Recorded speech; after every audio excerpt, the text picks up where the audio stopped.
Thank you, Chairman Lee, for yielding time to me, and thank you to the ranking member. Today's hearing reminds me of that well-worn Yogi Berra quote, "It's like deja vu all over again." Here we are again discussing the alleged lack of confidence in our elections.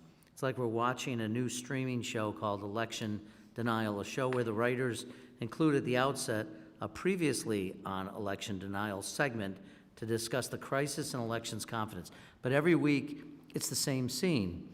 My Republican colleagues and friends crying lack of confidence, which they are squarely to blame for creating in the first place.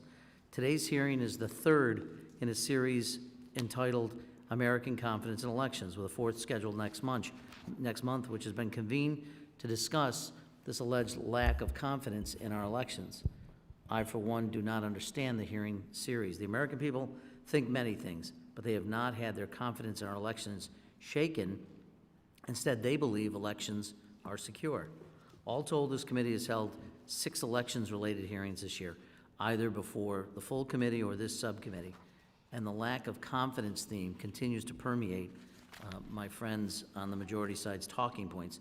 Indeed, the people fomenting this crisis in confidence are, first of all, former President Trump and his supporters in Congress. In truth, if anything, this, quote, crisis is a byproduct of the Republican Party's complicity in former President Trump's big lie. Instead of a lack of confidence in our elections, the American people are worried about backsliding towards autocracy. They are worried that the extreme wing of the Republican Party will continue to roll back voting rights, impose partisan election administration, and only accept electoral results when and if they win.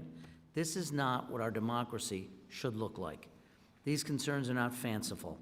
The repetition of lies and misinformation about our elections directly led to an insurrection on our Capitol and an attempt to stop the certification of a free, fair, and secure election.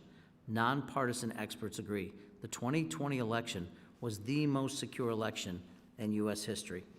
Every single Republican witness this Congress has answered when asked at the table, as all of our witnesses are, have asked that whether Joe Biden won the 2020 presidential election. They have all said yes. The continued failure to acknowledge or accept that fact by the majority actually undermines voter confidence and perpetuates dangerous behavior on the part of vigilante actors and those who seek to mine doubt in elections for their own profit. We know that the former president and his lawyers filed dozens of frivolous lawsuits that were ultimately thrown out of court for lack of merit, yet raised millions of dollars from donors and supposed legal funds to fight a, quote, stolen election, something the former president continues to say at rallies, rallies and public appearances. The former president went so far as asking repeatedly the Department of Homeland Security and the Department of Justice officials about seizing voting machines premised on the big lie, knowing that the Department of Homeland Security lacked the legal authority to do so. These actions actually undermine confidence in our elections. So here we are again. I'll keep showing up. I'll continue to listen for facts. I'll continue to ask questions, but I won't hold my breath for truth in this American Confidence in Elections hearing series. And that, my colleagues, is beyond troubling. Thank you, Madam Chair. I yield back.